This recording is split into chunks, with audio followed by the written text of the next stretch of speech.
Carly Newberg sighed and closed the thick book on government contract law that took up most of her desk. It was time to go home.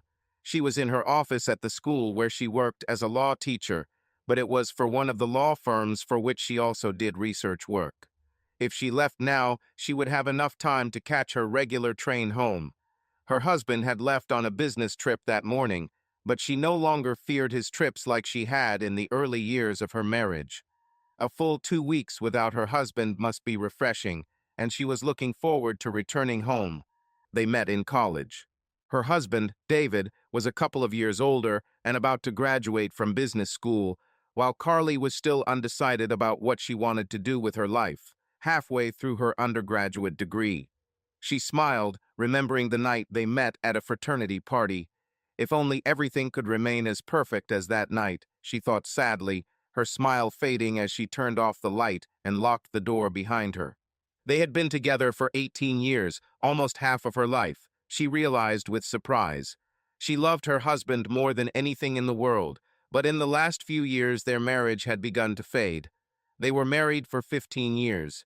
In the early years of their marriage, David supported her pursuit of a law degree, but lately she had been earning more as the company he owned ran into financial difficulties. Last year, she started taking on litigation cases from a firm she worked with years ago to make ends meet. David was a perfectionist and avoided admitting his shortcomings. This was the root cause of the problems in their marriage, and his recent dependence on her was the latest and greatest reminder of his failures. There were many things she loved about her husband, but his stubborn pride was not one of them. Walking across campus, she headed to the station for her ride home. There was an early evening chill in the air, reminiscent of the fact that mid-autumn had already arrived. She was comfortable in a light sweater over a blouse and knee-length skirt, but she would need a coat soon. Seeing the station, she noticed that her train was approaching and hurried, knowing that he would not wait long. She made it just in time, falling onto the empty seat a little out of breath.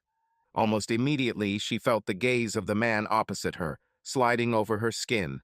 Carly was in her early 30s, with dark hair that fell just below her shoulders and smooth white skin that was trying to maintain a light summer tan. The short run in the cool air had left her cheeks slightly flushed, something she knew men find irresistible. Tall 5.5 feet, with an athletic build thanks to her religious devotion to running and a pair of breasts that seemed proportionate to her slender figure, she was pretty, if not exactly beautiful. David loved big breasts, but still fell in love with her and married her, which she reminded him of every time he hinted at implants. The man opposite, with short dark hair slightly gray at the temples and a Magnum pie mustache, seemed captivated by her charms. He was not one of the regular passengers on her evening trip, one of those people who became her silent and nameless companions. In front of her today sat a girl she called Red, a short girl with countless piercings and a star tattooed on the back of her head, with bright red hair when Carly first saw her. This week her hair was green, but to Carly she will always be a Red. On the other side, behind Magnum, sat Big Beard, an older, balding man with a scruffy beard. He had a wedding ring on his finger, and she always wondered how his wife let him get by without trimming the thing. There were a lot of people she recognized, but Magnum was definitely new. Turning her blue eyes back to him, she blushed under his bold gaze and nervously showed her dimples. He also wore a wedding ring, but looked more than willing to forget about his wife for one night if the opportunity arose. While reading her book, she often glanced at him, becoming nervous under his unwavering gaze. She was not afraid of a crowded train, but would change her seat if there was a free one. As the train began to make stops, she said goodbye to the faces she knew, knowing their stops as well as she knew her own after all these years. As soon as another seat became available, she moved, but Magnum's gaze followed her. The closer the train got to her stop, the more she prayed that it would get off soon. Relief filled her when he stood up a few stops before her and got out. Even from outside the train, he looked at her until the train left. Getting off at her stop, she ran to catch the bus that would take her home from here. She had her own car, but traffic and parking in the city were a nightmare, so she rarely used it to commute to work. Magnum's looks left her shocked, and she was still nervous even though she knew he wasn't there. It wasn't that she felt threatened by him, but he shared more than just a mustache with Tom Selleck. He was blessed with rugged masculine looks and broad shoulders. Carly had to admit that she found him attractive, and that was the danger. His gaze left no doubt in her mind that he was willing to share much more than just glances on the train.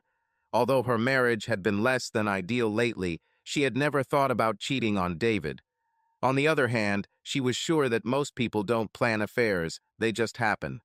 Well, nothing would happen between her and Magnum, no matter how many warm feelings his handsome face evoked inside her, despite the chill in the air. Entering home, she locked the door behind her and leaned back against it with relief. Safe inside, she hoped David would call tonight, even though he didn't check on her every night on his trips like he used to. Magnum's face kept popping into her head as if she had seen him before as she went to the kitchen to pour herself a drink. She pulled out David's good scotch and poured herself a strong drink, downing it in one gulp. He really doesn't look much like Magnum. It was the mustache that made her make that comparison, but his face was just as handsome and familiar. Maybe she had seen him on the train before, but she didn't think so. Either way, he was gone now, and it didn't seem likely that she would see him again, which meant her worry was in vain. It was a small part of her that was worried that tonight would be the last time she would see him, which made her drink another glass. As she tried to concentrate on preparing dinner for herself, she found it impossible to escape his piercing gaze. Carly knew she had a good figure and a pretty face, but it was easy to forget that when her husband no longer showed much interest in sex. As she cut vegetables for a little stir-fry for herself, she began to wonder who he was and why he showed such obvious interest in her. She couldn't imagine herself cheating on David, but the feelings that another man's interest aroused in her were amazing. Thinking for a moment, she couldn't remember the last time her husband had looked at her with such desire. When dinner was ready, she ate in the living room while watching TV. Switching channels, she found no relief, only reminders of her admirer. Everywhere she looked, from the local newscaster with a mustache to the Jeopardy host who looked different after shaving his mustache, she found vivid reminders of the man she called Magnum. In the end, she switched to a children's channel, but could not watch it for long because it caused her pain. Turning off the TV in disgust, she put the dishes in the kitchen sink and went upstairs to her office. Shortly after marrying David, they bought this large 4-bedroom house filled with dreams of the children they would raise here. As Carly walked into what was supposed to be the bedroom for one of her children, she felt a sadness wash over her that hadn't happened in years. For her, law school seemed like something to do while she waited to get pregnant, but she became a member of the state bar and began working full-time at a firm before being forced to admit that something was wrong. David supported her, said that he was ready to do whatever it took, but how quickly everything changed when her doctor said that the problem was not with her, but with him. Her husband refused to accept any kind of defeat and could not bear to ask for help. Suddenly, he said, they didn't need children in their lives. Carly loved him enough to not press the issue, but now that his interest in her had waned and he was spending more and more time on the road trying to save his failing company, an empty house was her cruel reward. Every day of her life, she wished that the problems were in her so that they could at least try some of the treatments. She shook her head, thinking about some of the things people had said to her. "Oh, Carly, you're so lucky that you can travel all the time and not have to worry about kids." Or, "You have such a great figure, Carly. I wish my figure was the same as it was 20 years ago, but I don't. Got back into shape after having kids." "Are you lucky?" "Wonderful figure." People could be so stupid sometimes. She knew that none of them meant to be offensive, but if they knew how much pain her comments caused, she was sure she would never hear them again. Sitting down at her computer, she logged into the school's secure server and downloaded the files she needed to review for tomorrow. These are going to be a busy few weeks, and every little bit helps. If they fail to settle one case, she may have to spend several days in court on top of classes and other work. But trying to concentrate on work was useless. With an empty house and thoughts of a stranger who had shown interest in her, she began to wonder if it was too late to have children. Shaking her head, She stood up to pour herself some wine. Carly loved her husband more than anything in the world, despite his foolish pride that cost them so much. But tonight her thoughts were leading her down a dangerous path. With a glass of wine in hand, she returned to her home office and closed her work papers. Despite being so busy, her heart was not in the right place tonight. While checking her email, she read a message from her sister inviting her to dinner this weekend. She smiled, thinking about her niece and nephew and the opportunity to spoil them again. When she felt depressed due to the absence of her own children, her sister's children always received pleasant surprises from their favorite aunt. Where had she seen Magnum before? The more she thought about it, the more sure she was that she had seen his face before, and it wasn't on the train. Checking her browser history on the page she had been reading a few days ago, she immersed herself in exploring the site and was finally able to temporarily take her mind off questions about who Magnum was. When she was done with the website, she left her office for the night, turning off the lights. After running the bath, she checked her figure in the mirror, taking off her clothes. Her friends were right. She did look much the same as she did 20 years ago, but she would give almost anything for a C-section scar or a stretch mark from the woman who gave birth. Submerging herself in the warm, soothing water, she dipped her head below the surface and emerged, tucking her wet hair behind her ears. At the beginning of their marriage, David gave her everything she wanted, but lately she felt horny and unsatisfied all the time. Carly was never shy in bed, one of the things that helped her win over her prince, and had no problem taking care of her own needs. She had other men before David, but none after meeting him. Some of her craziest fantasies included a faceless second man joining them in bed, and she smiled as the fantasy filled her mind. When the second man appeared with Magnum's face tonight, she gasped and quickly opened her eyes. The Magnum in her head was furiously having sex with her. Afterwards, as she dried herself off, she felt colder and dirtier than when she entered the water. Maybe David will call tonight. It will be good to hear his voice, she thought. She didn't have high hopes. It was the first night of this trip, and she was sure that he valued this space as much as she did. Calling him at the hotel was impossible. She hated bothering him unless there was something important, and if he wasn't there, he would return her message as soon as he received it, no matter the time of day. While brushing her teeth, she avoided meeting the guilty gaze in the mirror. She gave up drying her hair, planning to shower in the morning to get rid of the frizzy hair and not have to face herself right now. Throwing the towel off the foot of the bed, she crawled under the covers, naked and vulnerable. Carly closed her eyes tightly, but sleep remained elusive. Looking at the clock, she saw 11:17, 11:44, 12:20, 12:52, 1:09, 1:36. The next morning, she was glad she didn't meet Magnum on her ride.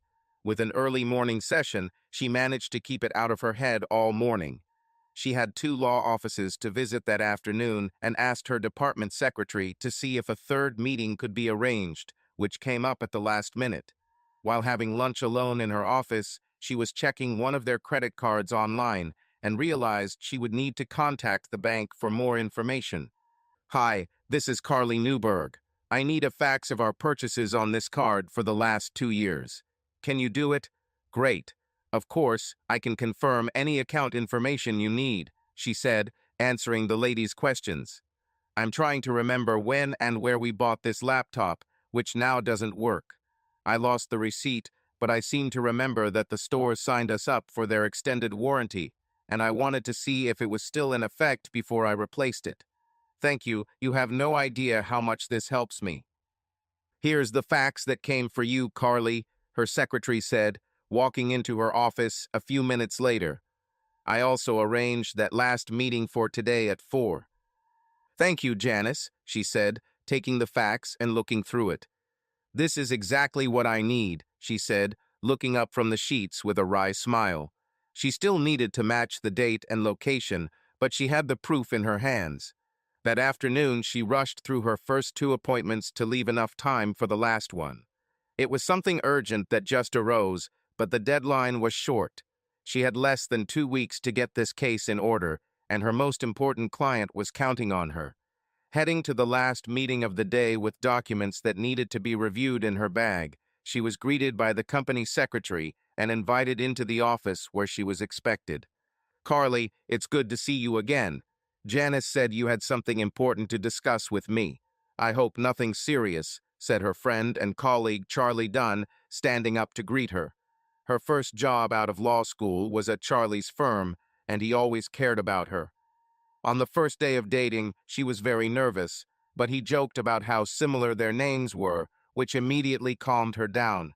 "I don't think so, Charlie, but you're an expert on this sort of thing, so I was hoping you could take a look at it," she said, taking a folder out of her bag. "Let me read," Charlie said, picking it up and looking into her eyes before he began to read. He nodded as he read and looked up several times, shaking his head, as if pondering the legal significance of what he had read. "I guess you're going to try to make this hold up in court?" he asked. "Yes," she said with a nervous smile. "Well, it looks perfect," he said, nodding his head. "Even with the recent changes in circumstances?" she asked. "No such conditions were provided there. The agreement is clear and precise," he assured her. "I'm sure you can win this case with your eyes closed, but you know that I'm always ready to help if you need it." "Thank you, Charlie," she said, now smiling with relief. "I was hoping that I could hire you to help me with this matter." "Well, then you got me. Barbara and I both took the rest of the week off to look after our grandchildren, but if you'd like to stop by tonight, I'm sure we can put together a good deal in a few hours," he said. "You're the best, Charlie," she said, standing up to hug him. "There's a lot more to it than that, trust me, but I need to do my research first. I should have all the details by Thursday evening." "It sounds good. How about 8? The kids should be in bed by then, and we'll have plenty of time to discuss everything," he said. "See you then," she said, putting the folder away on her way to the door. Carly had been confident before meeting Charlie, and now she was confident that they could win the big thing.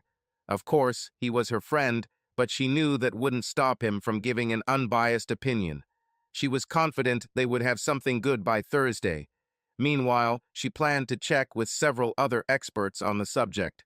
It was unlikely that they would find anything that Charlie might have missed, but like any good lawyer, Carly prided herself on being prepared, and this case was too important to allow the unexpected to get in the way. It wasn't until she boarded the regular train home and met Magnum's gaze that she thought about him again. Her meeting with Charlie left her in a good mood, so he didn't bother her like he did yesterday. Giving him her sweetest smile, she tucked her hair behind her ear and sat a few rows ahead of him, smiling to herself as she blushed. There was no reason why poor Magnum shouldn't have had some fantasy material given what she had done with him last night. "Carly, nice to see you again. Janice said you had something important to discuss with me. Hopefully nothing serious," said her friend and colleague Charlie Dunn, standing up to greet her. Her first job after graduating from law school was at Charlie's firm, and he always took care of her. On the first day of dating, she was very nervous, but he joked about how similar their names were, which immediately calmed her down. After dinner, she sat in the living room, looking through her interior decorating magazines. This was her hobby, which she did in her free time. Their beautiful, clutter-free, child-free home drew compliments, but what would she give for the box overflowing with toys in the corner that would look completely out of place? She decided that she would redecorate some of the rooms when David returned home.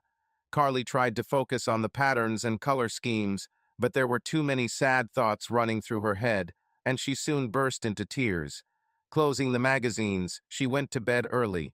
Tomorrow she had to go for a run before work, and she had to get up a little before 6. The next morning she got up at dawn. Putting on a tracksuit, she ran out the door with a bottle of water.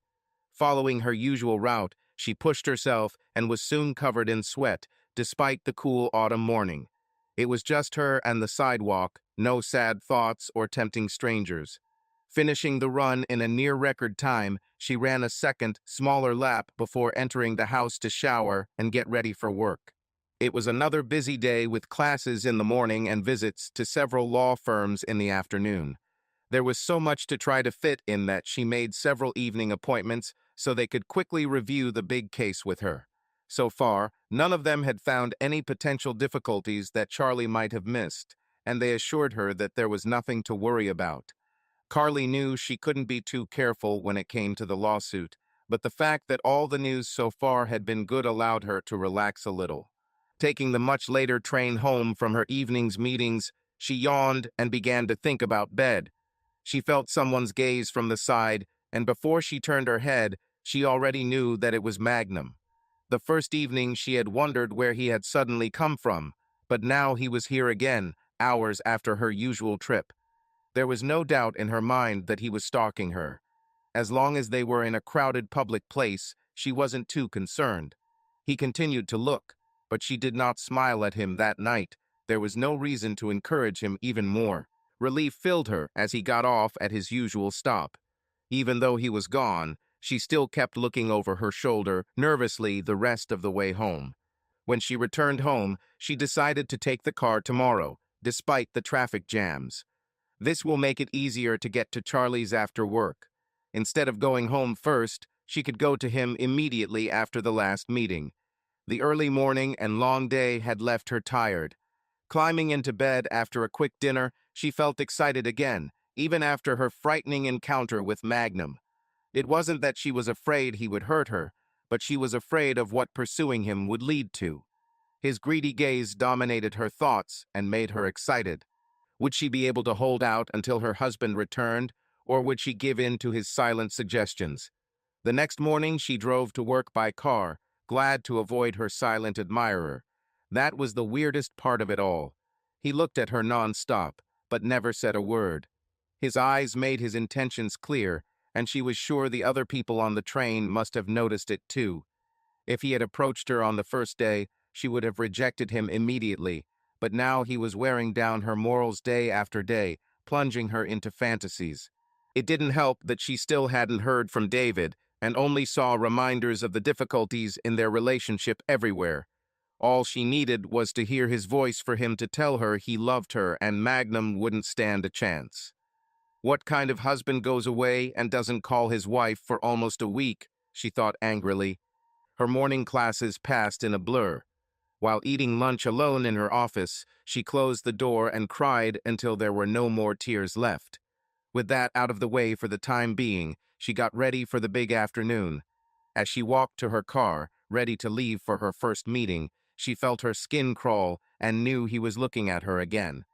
Looking around with a challenge on her face, she challenged him to show his face. As she got into the car and drove away, she prayed that he wouldn't be able to follow her.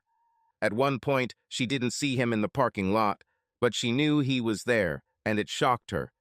After the last meeting of the day, she called Charlie and asked if she could come a little early. He heard the fear in her voice as she explained what had happened over the past few days.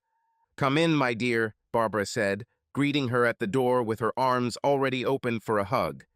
"You're safe here with us. This terrible man cannot harm you here," she said in a soothing voice. Carly looked up to see Charlie standing a few steps away with a worried expression on his face. Her parents now lived in Florida, but here, with these old friends, she felt almost at home. "I brought a folder to study," she finally said. "Leave her to me, and I'll deal with it tomorrow," Charlie said, and she nodded, grateful for the opportunity to lighten her load. "I fed my grandchildren before bed, but our dinner is still being prepared. You will have dinner with us," said Barbara. It was a statement, not an invitation, although Carly would have gladly accepted it. Over dinner, she opened up to her friends, finding solace in their sound advice.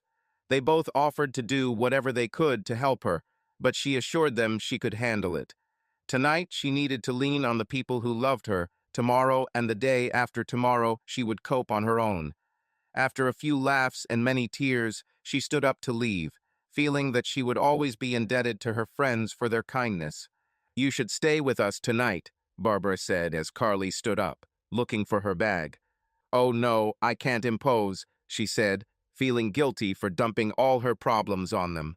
"Nonsense," Barbara shook her head.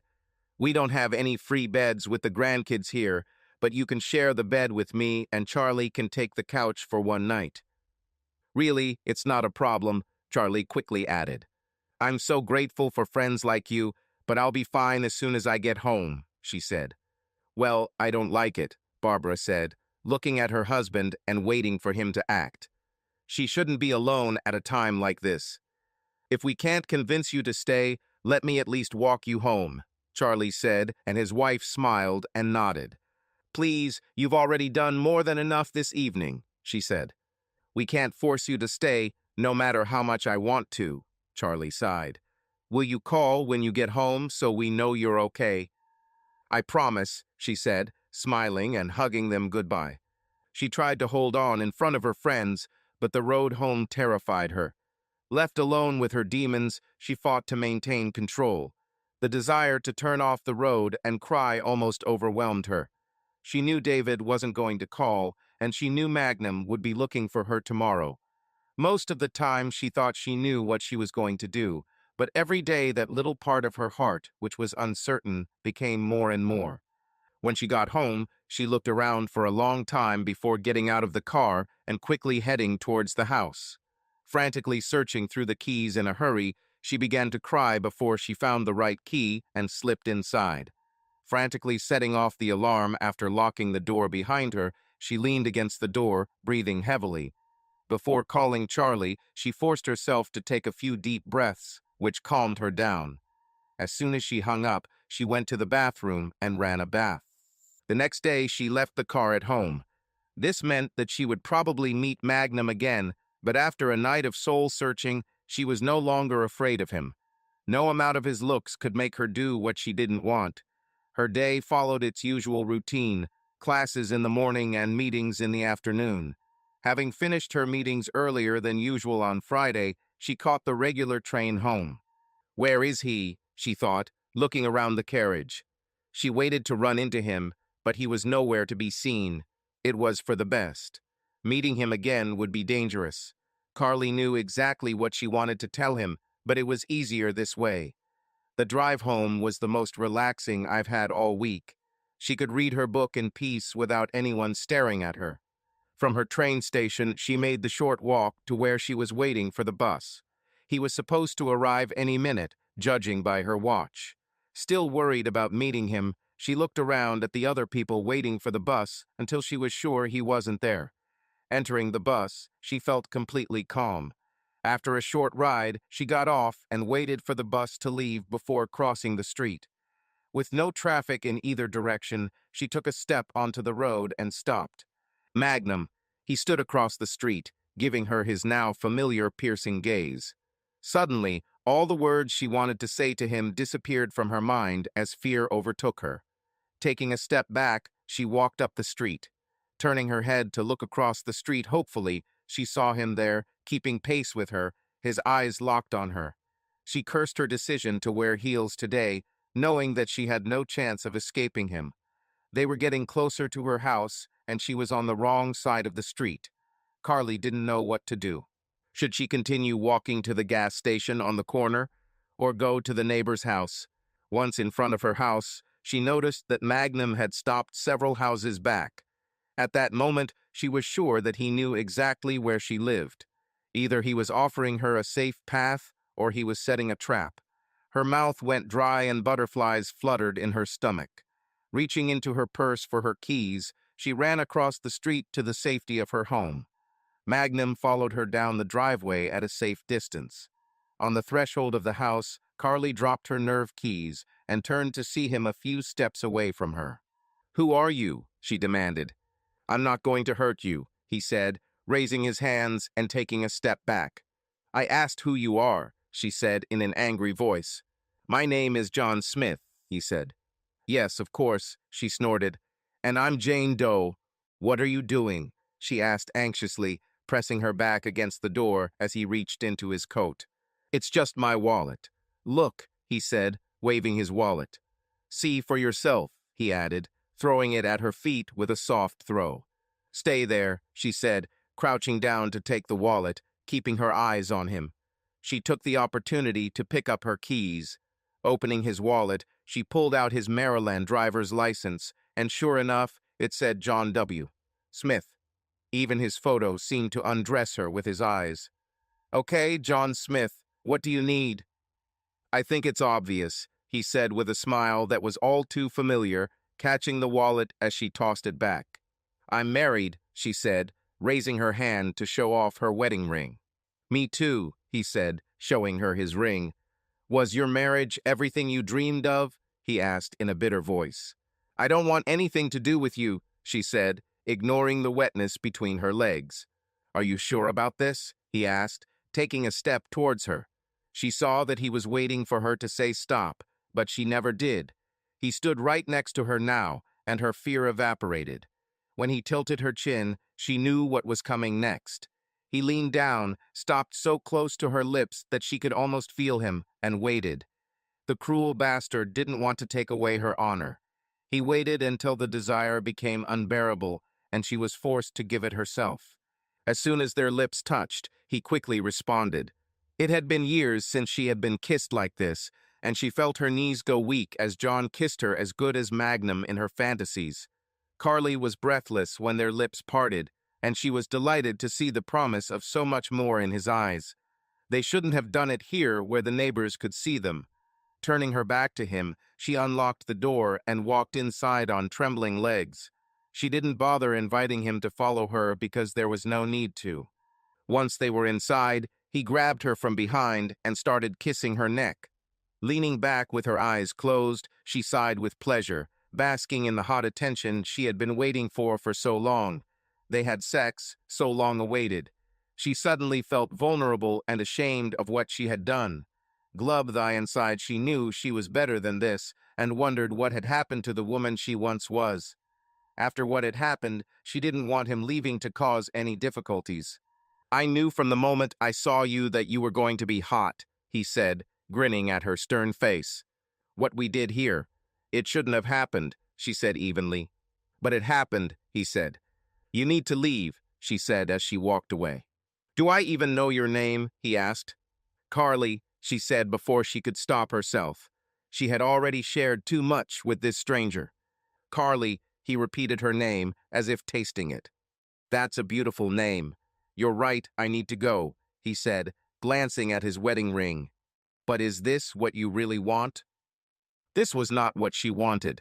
She wanted him to stay and have her all night, like she had been fantasizing about all week. Carly wanted to say, stay. She wanted to say, take me again. But just like when she let him in, it was easier for her to remain silent and let him do what he wanted.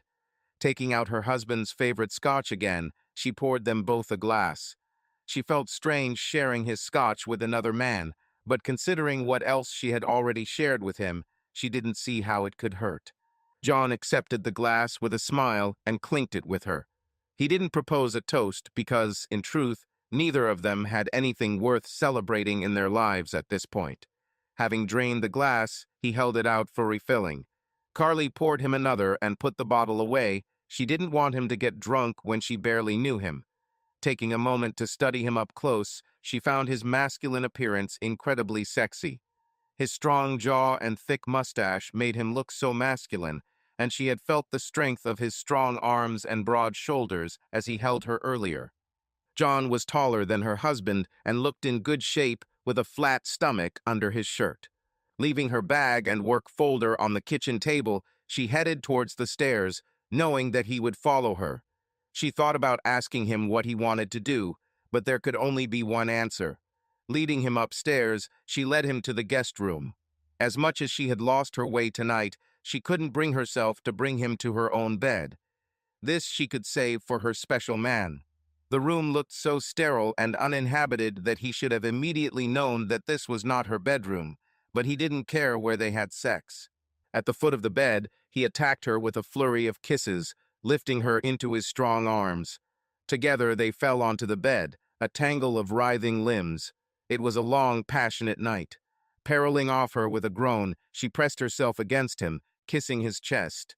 He had helped her more than she could ever imagine, and she could never thank him enough. She didn't know what to say, and he was breathing heavily. Taking a pack of cigarettes from his coat, he offered her one. Carly shook her head, but kissed him again and ran naked to get the ashtray. Having first looked into her bedroom for a robe to hide her vulnerability, she handed it to him and watched him smoke. After going to the bathroom, She took a long time to freshen up and returned to the empty guest room.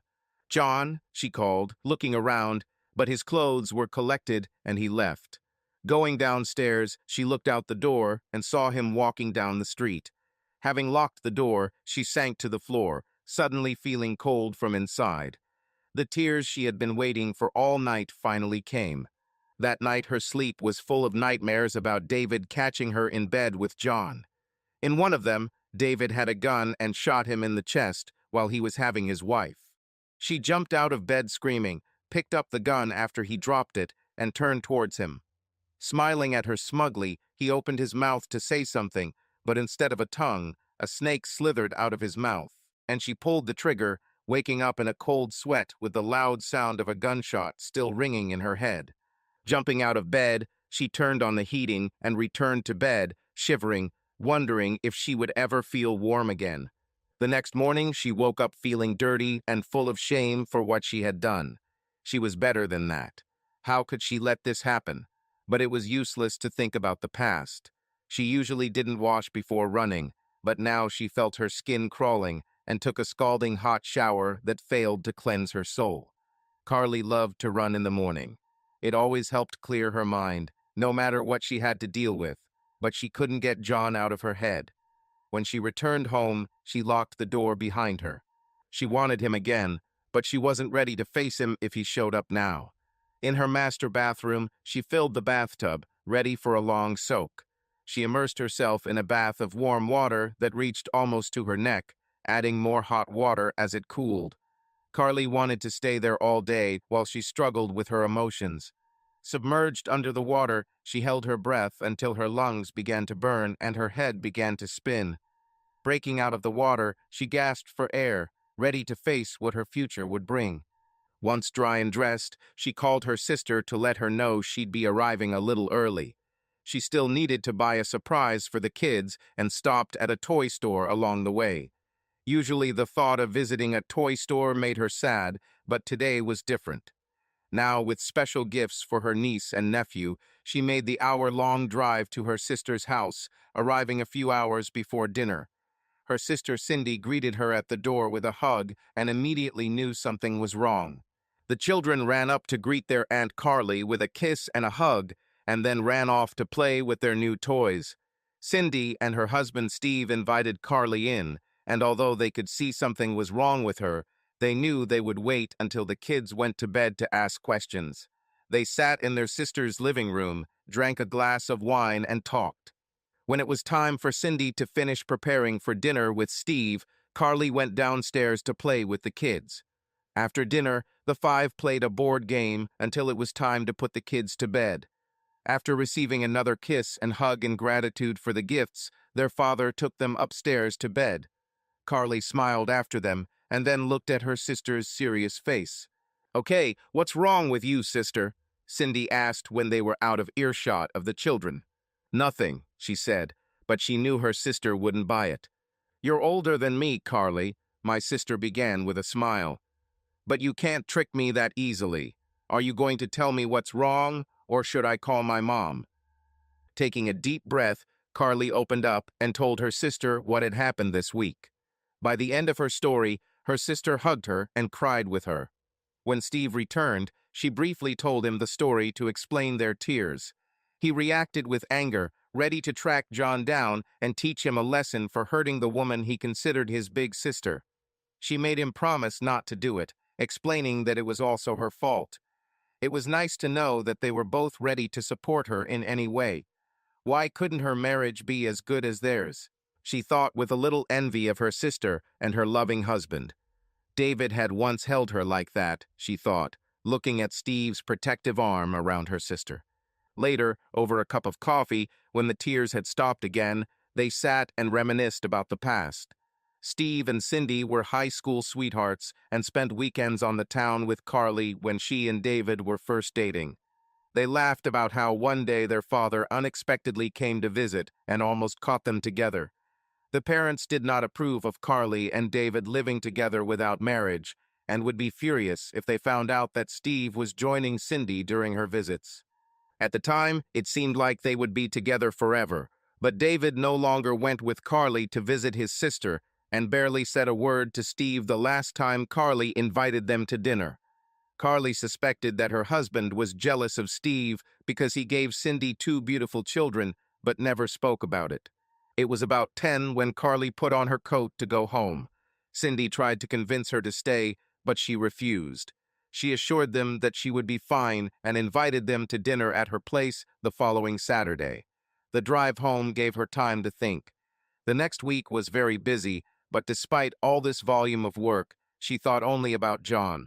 He was from out of state, here for work, as far as she knew, and may have already left. The thought of him disappearing from her life so quickly suddenly saddened her. When she arrived at her house, she realized that she had forgotten to leave the light on before leaving. It was cold, hinting at the frost of the night, when she got out of the car, buttoning her coat. Feeling for the key in the darkness, she looked closely at the lock, trying to insert it. "I was about to leave," he said from the darkness, scaring her half dead. "Oh, thank God it's you," she said, relieved to recognize John's voice. "You scared me. You shouldn't have come here again." "You didn't want to see me?" he asked. "I want to see you," she admitted, "but we shouldn't be seen together." "No one will see anything here," he said, bringing his hand inches from her face before she could see him. "You know what I mean," she said, smiling into the darkness. "I'll leave if that's what you want," he offered. "You can stay tonight," she said, opening the door. "But next time we should meet at your hotel," she added. She was no longer going to deceive herself about her intentions, and she didn't see the point in deceiving him either. Only when they were inside did she notice that he had brought her flowers. She took them and raised her head for a kiss that turned into something more. Throwing the flowers on the floor, she threw her arms around his neck and kissed him deeply. The more she kissed him, the more she began to like his mustache. Everything about him screamed masculinity, and he seemed so sweet and caring, except that he was cheating on his wife so he could be with her too. More than anything, she wanted to fall asleep and dream of a world where her life wouldn't be so confusing, but she forced herself to stay awake until she was sure he was gone. She needed to lock the door before going to bed. On the floor next to the door, she found a note with his address and hotel room number. Smiling, she took it upstairs with her. Waking up early in the morning in an unfamiliar bed, she quickly took a shower before going for a run. She thought it was stupid to shower before getting sweaty again, but the morning after her second night with John left her feeling dirty. Suddenly, she decided to throw away the piece of paper with his address, although it was already too late. She remembered it last night and was sure that she would go to him tonight, despite how bad she felt right now. As she set out to jog along her usual route, she let the thud of her steps on the sidewalk clear her mind. Concentrating on deep breathing and physical exertion, she forgot about John for a while. As her thoughts returned, she focused on work for the next week. She will conduct her usual classes all morning, and her afternoon will be filled with activities. There were so many meetings to attend and others yet to be planned that it was enough to keep her mind occupied beyond her novel. As that word flashed through her head, she paused for a moment, completely stunned.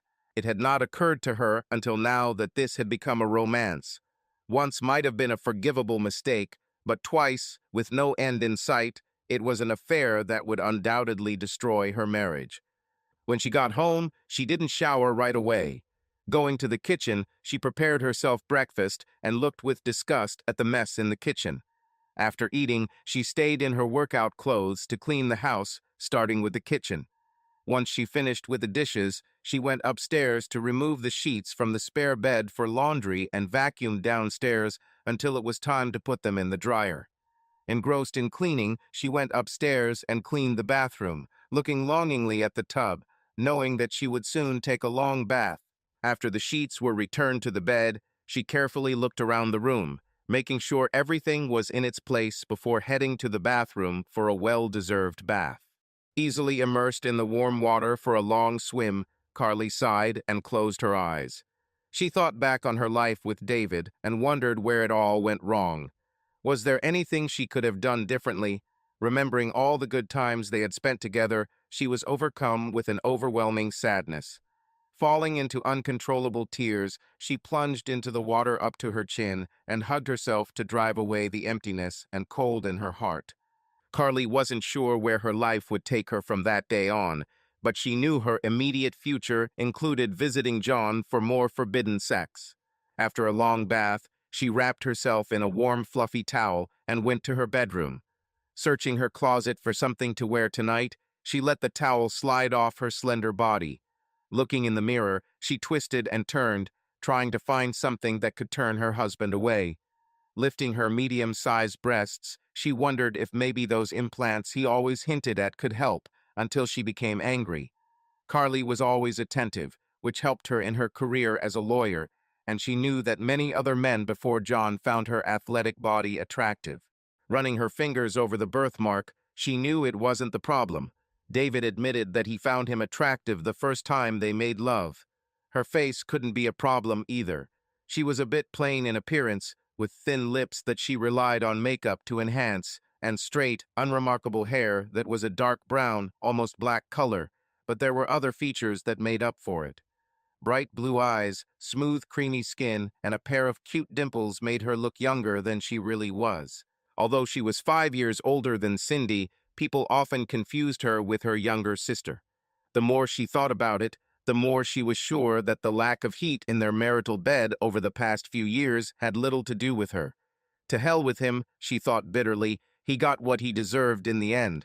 Tomorrow it will be exactly a week since he left on his business trip, and he has not called her yet. There could not have been a clearer sign of how little she meant to him. Once again, she told herself that she would no longer shed tears for a man who had not shown his love for her for so long. Tonight, when she returned, she would see if she could keep that promise. From her closet, she selected a scarlet top that showed off every detail of her modest cleavage. She didn't feel like wearing a skirt today, and while going through her trousers, she found the perfect thing, black leather trousers that she hadn't worn in years. They hadn't gone clubbing in a while, and the last time she remembered wearing them was to a Halloween party 3 or 4 years ago. She knew at first glance that they would still fit and remembered how they hugged her hips and butt. Perhaps even David would still find her attractive in them. Placing her top and pants on the bed for now, she applied some scented body lotion before putting on a red lingerie set. In the bathroom, she was ready for the finishing touches. A couple of drops of perfume, and she proceeded to apply it to her face. She didn't need much time, but she used a little blush to add color to her pale cheeks and a little eyeliner to highlight her eyes. Her lips were the feature she felt insecure about. Applying red lipstick to them, she smiled to herself and kissed the mirror, leaving a perfect trail of red lips on it, staring back at her. After blow-drying her hair, she used a curling iron to add some volume to the ends of her otherwise straight hair. Grabbing her purse and keys, she hurried downstairs, putting on her cute black shoes and coat before leaving the house. The hotel where John was staying was not far, but even a short trip gave her too much time to think. The first 2 times she cheated on her husband, John came to her. She was going to meet him tonight with one thing on her mind. Carly knew their marriage was already over before the first time, but that didn't mean it was easy. If he was already over, then enjoying herself with a man who made her happy was something she had to allow herself. Sunday traffic was light, and she parked at the hotel. As she took the visitor's seat, she wondered how long she would be here. Just a second, his voice came from inside as she knocked on the door. He opened it, holding his cell phone to his ear, and gave her a worried look. "What?" he said into the phone, clearly surprised. "Oh, it's just room service," he said, putting a finger to his lips and ushering her inside. "Look, I'll call you later, okay? Okay, see you tomorrow, bye." "Is it your wife?" she asked, noticing how good he looked even in a simple blue t-shirt and jeans.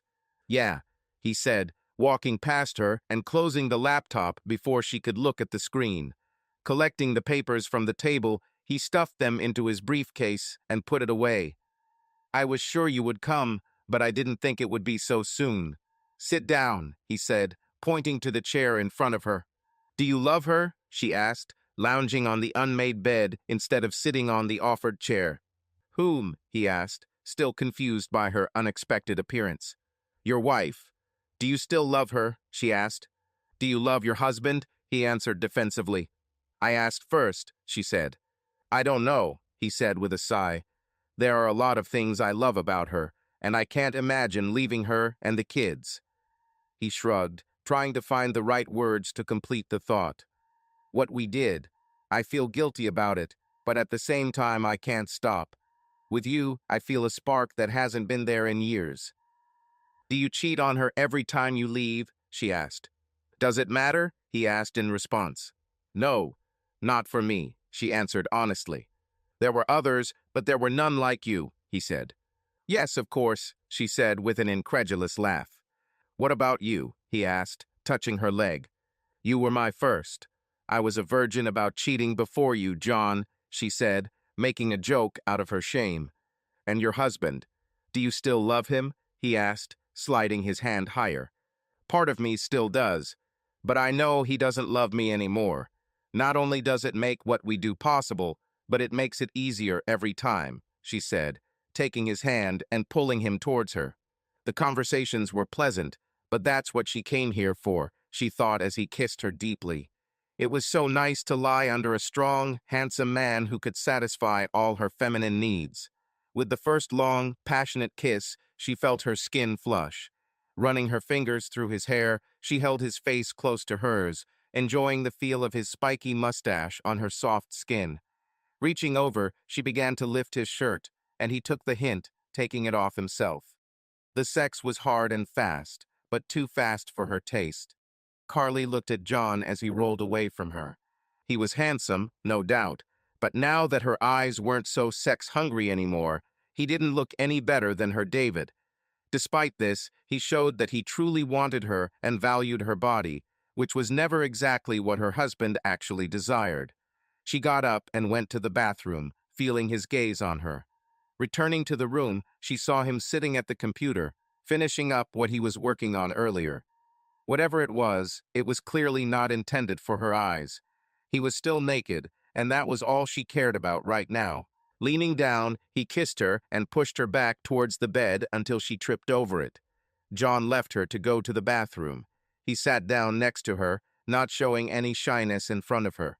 Sitting up against the headboard, John ran his hand through her hair, brushing it away from her face with a gentle touch. It made her feel closer to him than she should have. Your husband doesn't sleep with you anymore, does he? He asked, breaking the silence. Yes, he's asleep, she answered defensively, but then wondered why she should protect him. I just don't get as much as I need, and you. He didn't understand. Do you often have sex with your wife? She asked. Oh, my wife, he said as if it was easy to forget. If I got what I wanted from her, I wouldn't be here.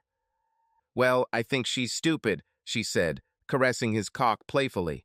They seem like they would be perfect for each other, he said with a smile. I can't imagine my husband doing something like that. He's too much of a perfectionist to stoop to cheating, she said with a sullen expression. I'm sorry, I shouldn't have said that, he said, touching her hand. This must be hard for you.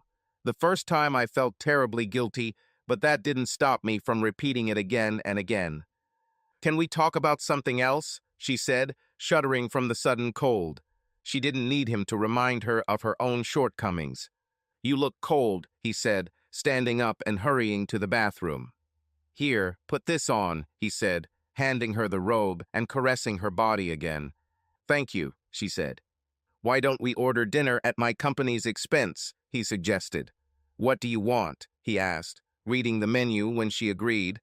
John ordered dinner to their room while he got dressed. She felt strange when they chatted and waited. The sex with him was good, but she didn't really know him. No matter how well he had her, there was nothing to talk about. She wasn't looking for a new man. The relationship with David was almost over, but she still had time to find new love. The conversation with John was awkward, and she didn't know what to say. There was no future with him, and she had already decided that she liked him enough to sleep with him, which didn't leave much to talk about. When the food arrived, she was glad for the distraction. Carly hurried to the bathroom when she heard the knocking to hide. The waiter didn't know who she was, but she didn't want to be seen as easygoing or a traitor, although the latter was absolutely true.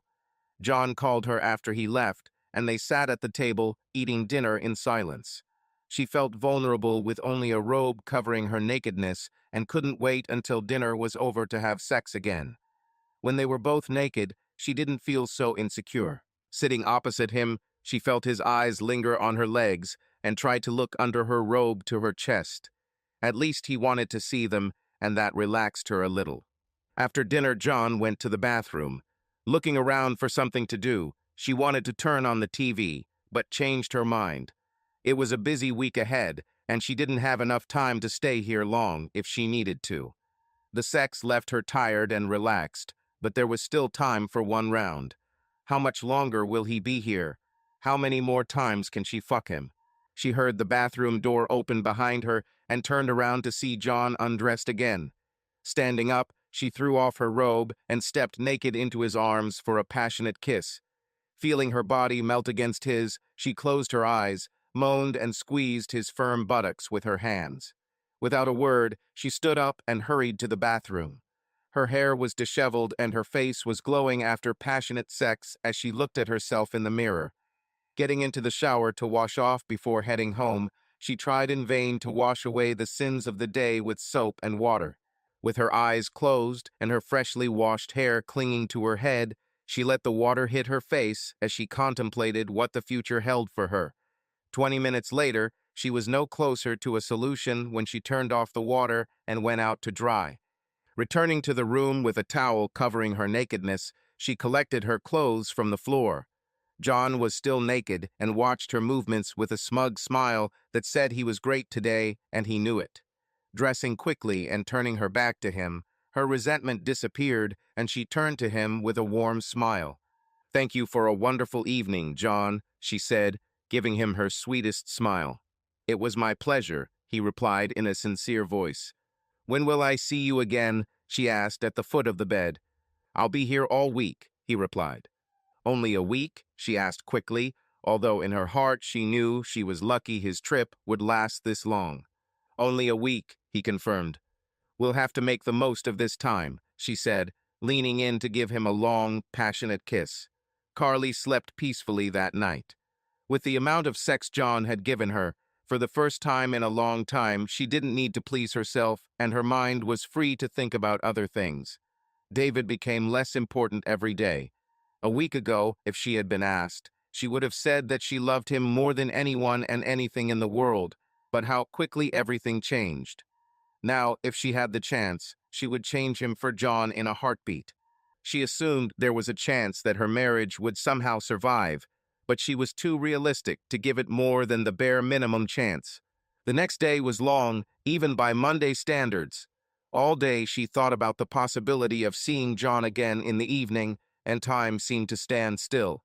It was a pity that she was so busy, otherwise she would have canceled some meetings, although John was probably busy during the day too. It was painful to think about losing him so soon, but without his persistent pursuit, she would never have been able to face the harsh reality of her doomed marriage. She owed him more than he would ever know, but during the rest of the week she would have a chance to show her gratitude. Looking forward to seeing John again, she arrived at the station early, but the train was late, which upset her. She almost called a taxi for the expensive ride home when the train finally arrived. The delay made her frown, wasting time. What if John leaves thinking she won't come today? She decided to get off at the stop near his hotel rather than go home. Standing up as the train slowed to a stop, she felt the curious gazes of some of the regular passengers on her. Who are they to judge her? They could all go to hell, she thought, leaving the train and not looking back. "I'll be there soon," he shouted from inside when she arrived at his room a little later. "Hard day?" he asked, seeing the anger on her face as he opened the door. "Oh, John," she sobbed, snuggling into his warm chest. "SHHH, it's okay, Carly," he said, kissing the top of her head. "I know how hard it is," he whispered, misreading her emotions. They spent another night of passionate lovemaking. Every night that week, Carly walked straight to his hotel after the last meeting of the day. Despite the traffic jams, she drove to work to avoid another train accident and the accusatory glances of her acquaintances. Ducklings, as much as she looked forward to their evening together, she dreaded the weekend. John was leaving on Saturday morning after rescheduling his original Friday evening flight to earlier in the week so he could spend another night with her. On Friday, she went to his hotel for the last time, with such conflicting thoughts in her head. She could never thank John enough for filling the void in her heart where love for her husband once bloomed. 2 weeks. Almost 2 damn weeks, and he hasn't even called her. Well, if this experience taught her anything, it was that living without her husband was not as difficult as she had imagined. After parking the car, she sat for a few minutes, calming down.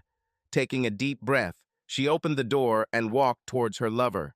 Her stomach churned with nerves as she rode up the elevator.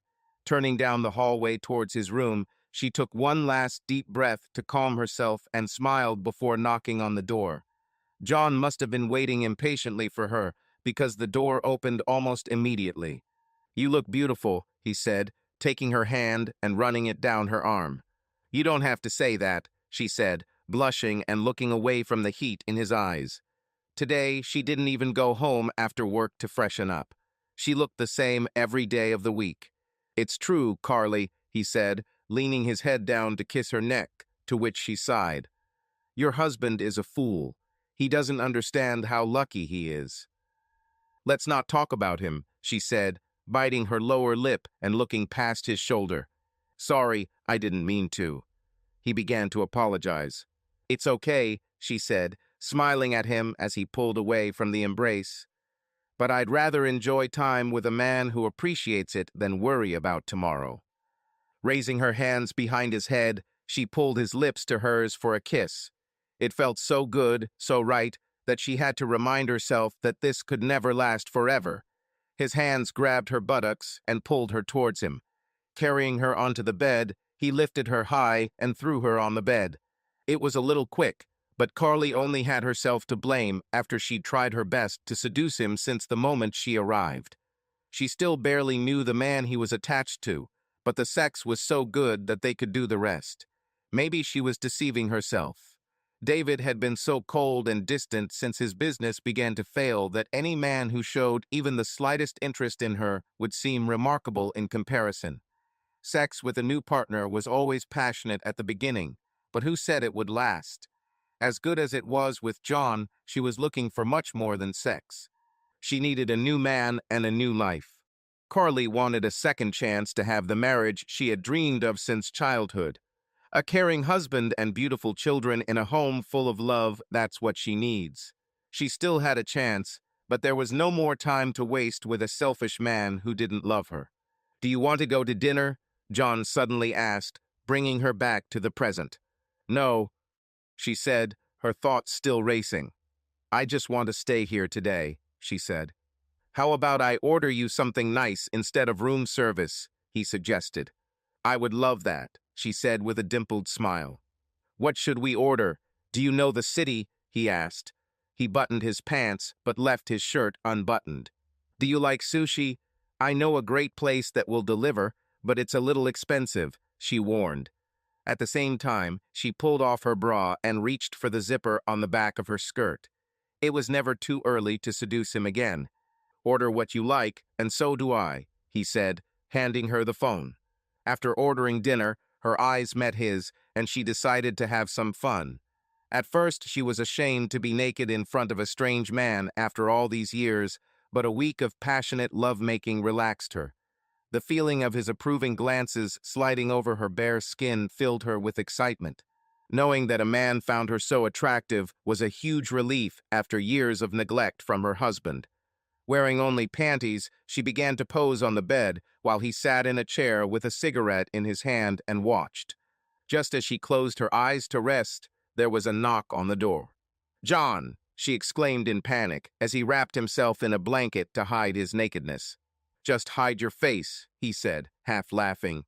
His hand was already on the door, and she didn't have time to run to the bathroom. Burying her head under the pillow, she tried to curl up into a ball, but she knew the delivery man would still see her. "Just put it on the table. Sorry for catching us in the middle of something," she heard John say. "Ah, yes," the guy muttered, Carly felt her heart pounding as two eyes devoured her naked body. She heard John's buckle jingle as he reached into his pants for his wallet. "Here's your money," she said, and then there was silence for what seemed like an eternity. "Hey, here's your money." "Oh, sorry. Thanks," the guy said, and the door closed behind him a moment later.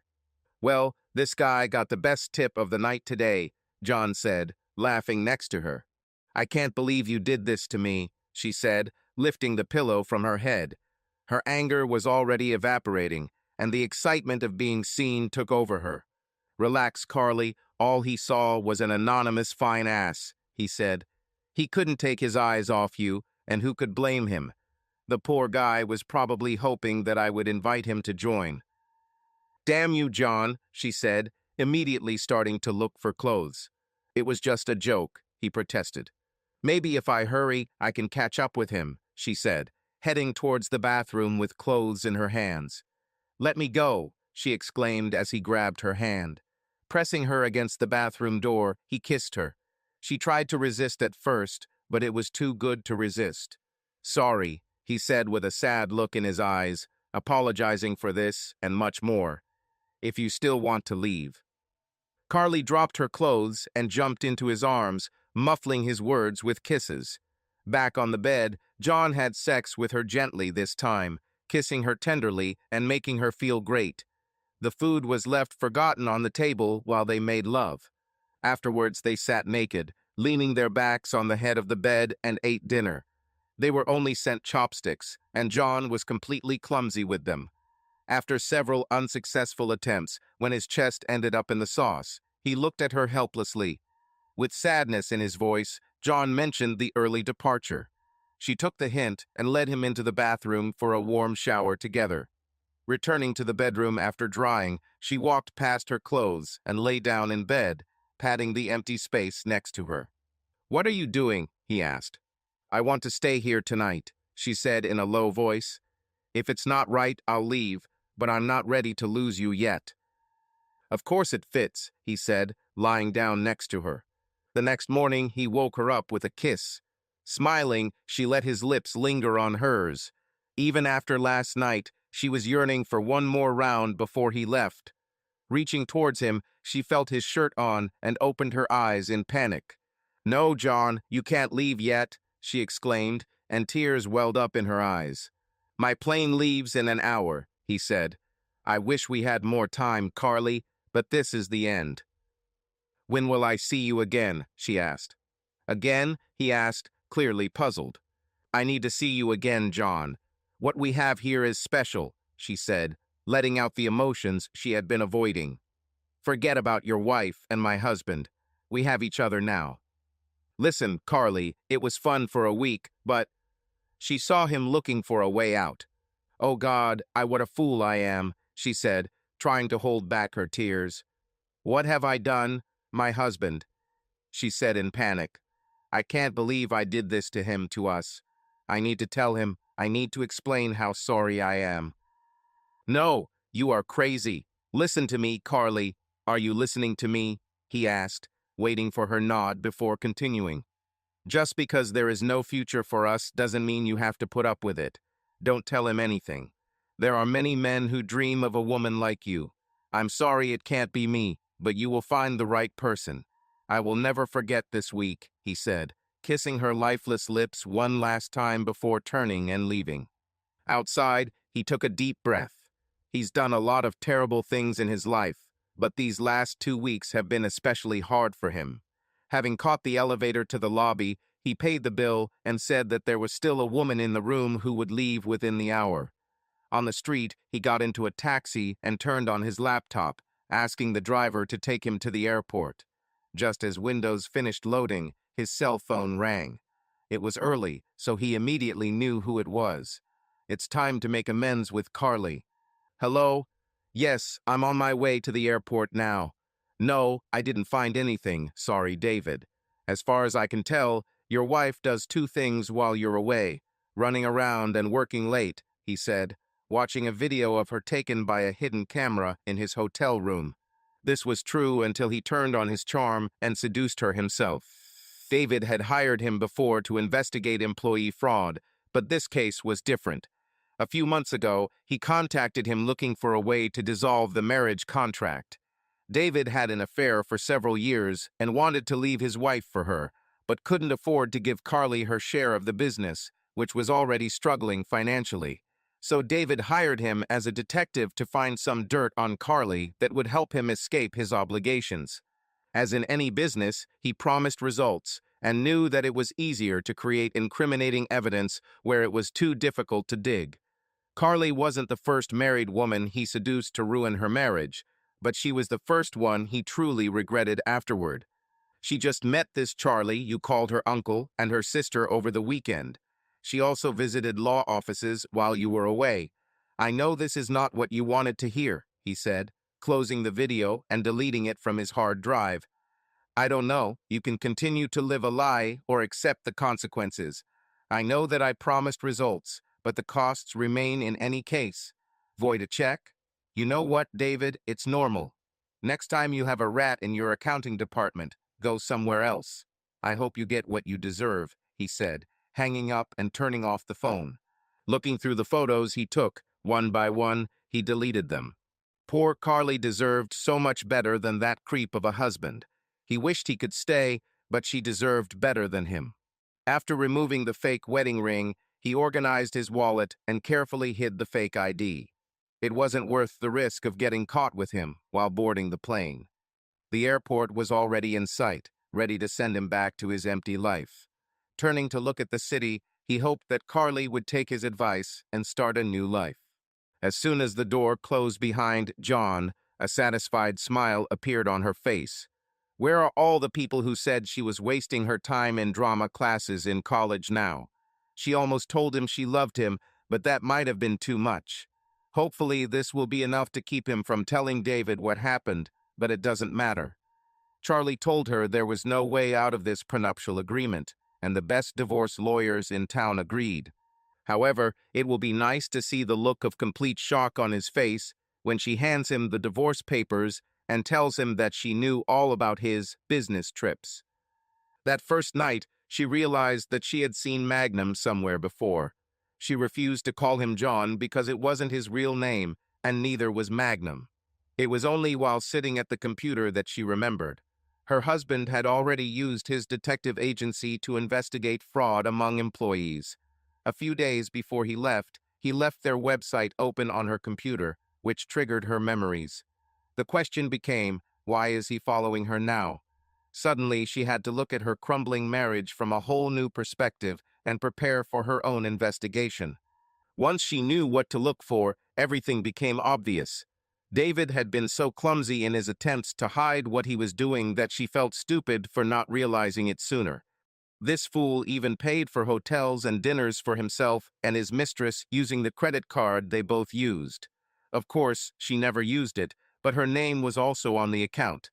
David and his dependence on his precious miles. This thought made her laugh out loud. He wouldn't buy a loaf of bread without using this card. She couldn't wait to tell him that was how she knew for sure. Everything was on the extracts. A business trip to Florida, but visiting a hotel in the state, a conference in Chicago, but a romantic dinner for two at a chic restaurant in the city center, a trip to Montana to visit a sick uncle, and flowers from a local florist. Flowers. When was the last time he brought her flowers?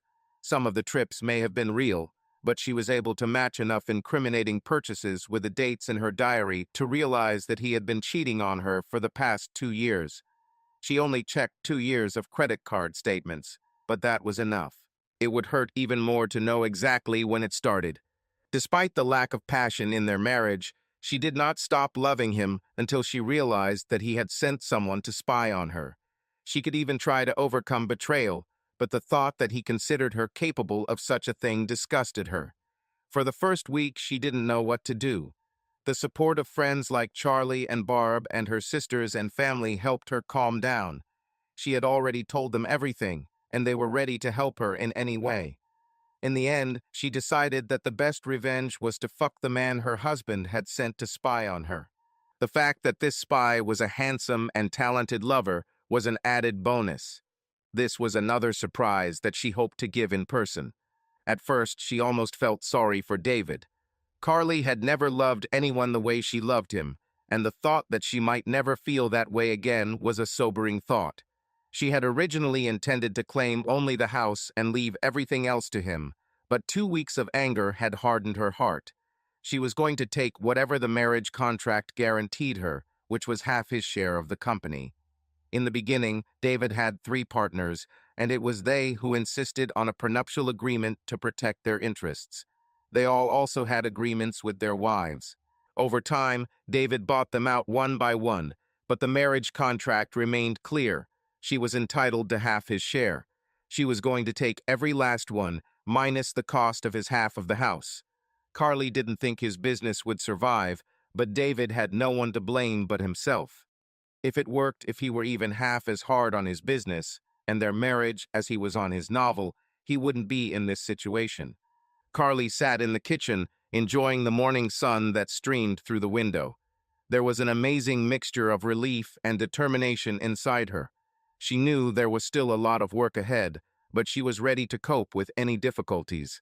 There were legal battles, emotional struggles, and a lot of changes ahead of her, but she was confident that she could get through it with her head held high.